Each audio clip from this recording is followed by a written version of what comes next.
Is your line work the weak part of your drawing?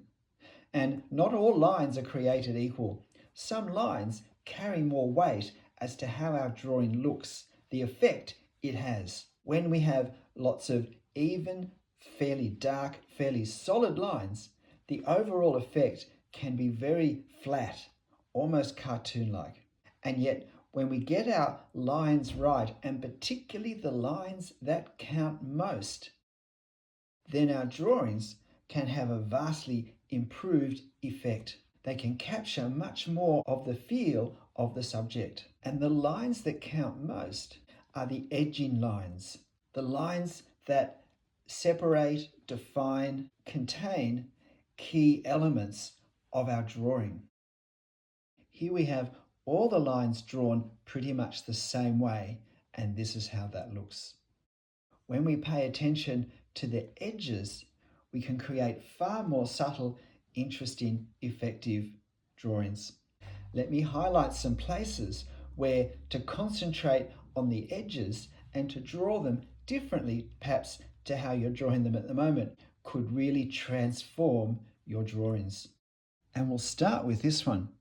By not rushing to draw heavy straight lines on the corners of the building, so easy to do, particularly because buildings are often box-like and therefore suit straight edges. Well, boxes do, but not all buildings.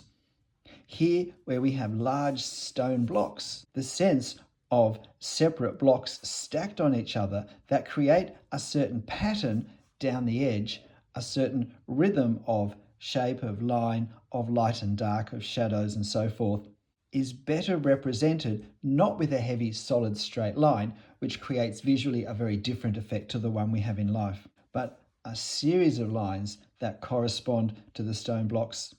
Some dots to represent shadows between the blocks of stone, and just other little marks to represent nicks and unevenness in old stonework. Conveys the not just feeling, but how this old church actually looks. And it doesn't have to be a church. This can be done with something on a more domestic scale as well. Again, imagine if I'd done a heavy black line down here or down here. And I can choose to either do a very light line where I can then emphasize some parts more than others, or I can do a series of just dots and small dashes, which at a later stage in the drawing, I can put final marks to.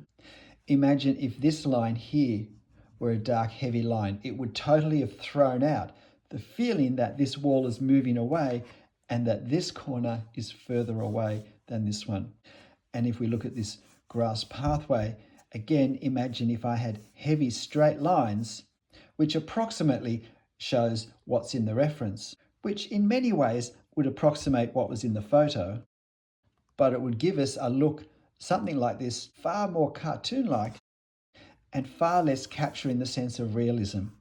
Our edge lines, a transition from one texture to another, are lines we have to pay particular attention to and be cautious not to draw straight heavy lines too quickly. Trees are another spot where it's very quick to draw a heavy edging line around the silhouette of the tree.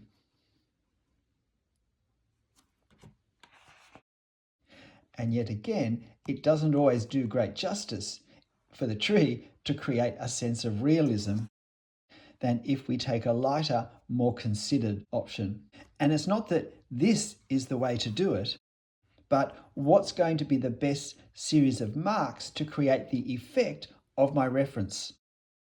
If we look at these trees here, we can see over here there's very little mark, in a sense, to represent the canopy edge. It's more represented by this light hatching as much as anything else. Again, this hedging down here, the edge where the hedging is in shade versus on the top in sun, is treated very differently to straight lines. I've created an edge to the top of the hedge that reflects something of the feel of the original.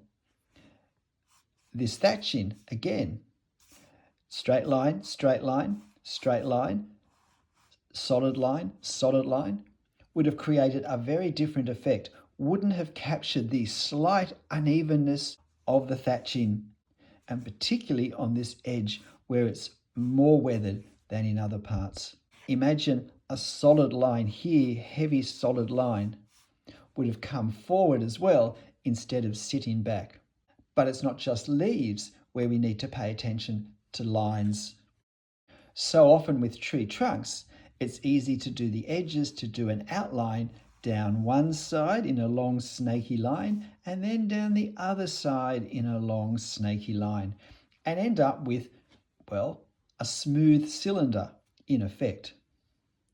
But how would that have captured the gnarled, weathered bark of this old jacaranda tree?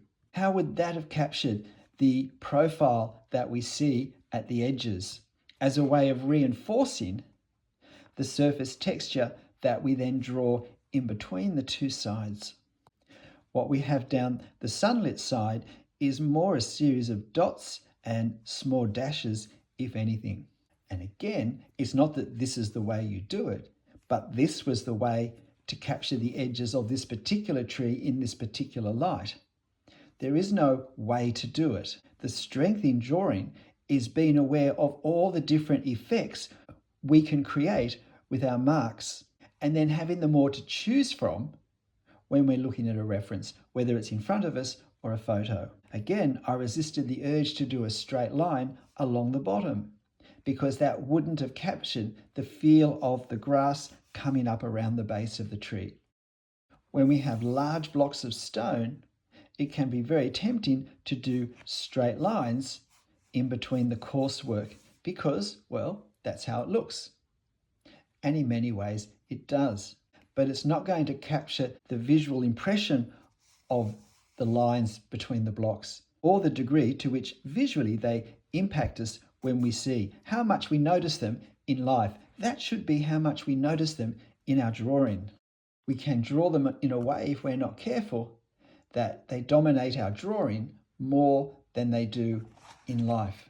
Part of the effect is what we see more readily than other things.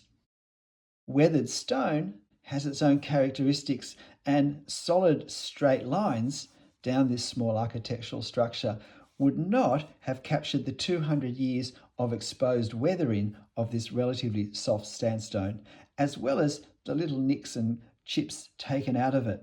And even with this base of dress stones, straight lines, strongly, heavily drawn, might have captured the form, but they wouldn't have captured the feel. A series of broken lines, dots, jagged bits tells us not just the shape, but the condition.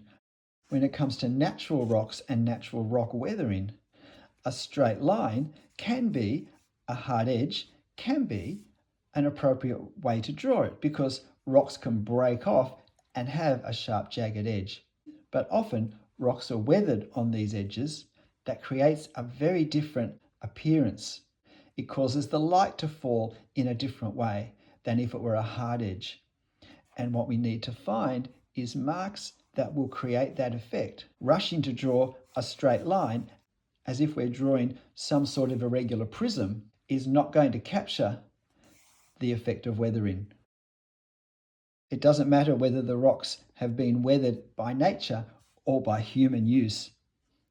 Again, when we look at these steps here, it would have been easy to draw straight or at least hard lines all the way along, defining the rectangular box shape of each step. But instead, by leaving some areas without a line and forming the line through the hatching coming up, it creates a softer feel to some parts than other parts, which creates the sense, the feel of that part being more weathered, that part being more rounded than the parts that still have a straight line attached to them somewhere. And if I'd drawn a straight line here or a straight line here, which would have been easy to do in the early stages, I would have lost the sense of the vegetation creeping up all around the base.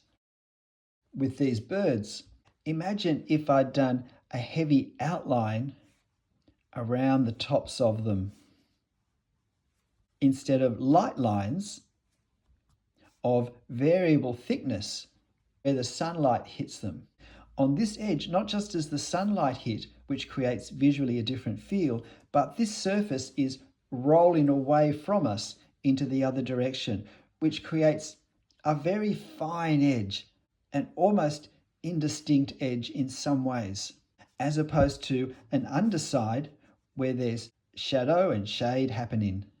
By shifting the visual balance between the top lines and the bottom lines, lighter lines versus heavier, stronger lines and hatching, we give the birds a springy feel, a feel that they can bounce from spot to spot, rummaging for food on the ground. A heavy outline would have made them look less three-dimensional. If we look at this bird, imagine the difference that this light line over the top of the head, drawn for the same reason as the backs, the lights are coming on, this is curving away from us. Compare it with the impact of the heavier lines down below, and imagine if this were a heavier, stronger, darker line, or at least if all of these lines were equal, how much less three-dimensional this would feel. Controlling the edges when the edges are rolling away from us and with light on them is a tremendous drawing possibility to have at our fingertips. But before we can start to find marks to express it, we have to be thinking about it. Down here we have a tree stump, not just a heavy outline all the way along, but a lighter outline in these further parts, particularly where they curve away from us, a little bit of a heavier marks in part to reflect maybe some shade, and creating a stronger effect on this closer section and a stronger effect in the parts where more shadows are by extra lines coming up against the edge. Again, creates a very three-dimensional sense that this is much closer than this. By controlling my edge, I've created 3 dimensions. In this drawing, you can also see the same things I was talking about with the corners, with the edges, with the trees, with where the building hits the ground. Showing restraint and not drawing a straight line where the building hits the ground is really important, even when there's not much actually there, even if it's just concrete. Invariably, especially in older buildings, there are little broken bits broken off, there are little rocks pushed up against the base of the building, and so forth. In life, these create a, if you like, visual disturbance along this line. Stop it from being a sharp, smooth line.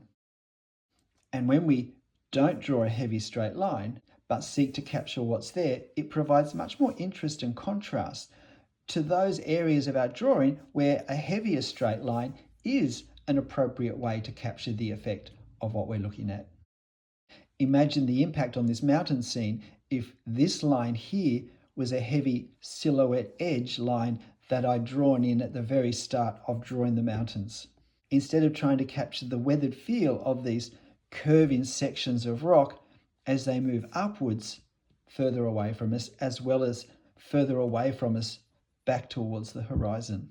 At the very upper point, very light lines help to show that this is further away. We don't see it as clearly as things closer to us. The sort of edging lines we use create an effect.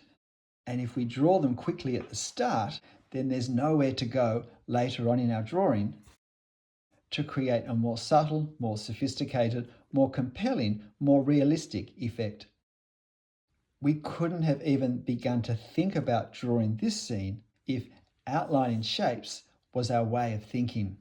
But by thinking of edges and how we can create the visual effect of the edges that we have in our photo, then we have a compass now to set direction as to what sort of marks are going to be helpful to use and combine in what sort of way. G'day, I'm Stephen Travers. Learning not to rush to draw heavy outlines, but to hang loose for as long as I can and seek to use marks that capture the edges of whatever we're looking at in the most effective way has been transformational for my drawings. Imagine if I'd drawn 2 straight lines here for the edges of the path, much as done here. I hope the next time you go to draw that this has encouraged you to think twice before rushing a big heavy outline in somewhere. And instead think, what marks will create a more realistic effect? But look, whatever you draw, however you draw it, whatever lines you do or don't use, make sure you have fun. I'll see you next time. Bye.